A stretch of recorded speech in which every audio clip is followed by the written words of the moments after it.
درود شریف همیشه قبلیږي چې کله انسان پر نبی پاک صلی الله علیه وسلم باندې درود شریف وای دغه درود شریف ضرور قبلیږي. ملفوظات حکیم الامت کې حضرت مولانا اشرف علي تانوی رحمه الله په خپل کتاب جلد نمبر 2 صفحه 303 کې د درود شریف متعلق یو عجیب نکته لیکي.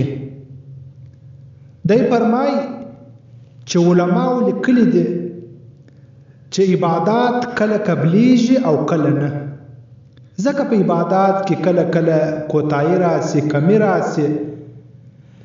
مثلا یو مسلمان لمونځ کوي، په لمانځه کې د لمانځه کم شرایط دي په هغه کې کمی وکړي هغه لمونځ بیا نه قبلیږي.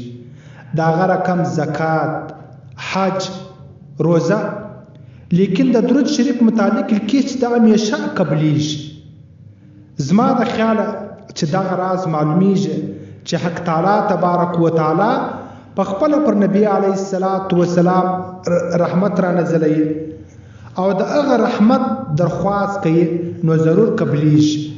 نو پکار د عزتمنو مسلمانانو چې پر نبی علیه السلام باندې درود شریف زیات ووایي، خاص کر د جمعې په شپه او د جمعې په ورځ. ځکه نه دا عبادت نه اودس غواړي، نه پاکي غواړي. هر وخت ویلی سي، په ولاړې، په ناستې، په روانه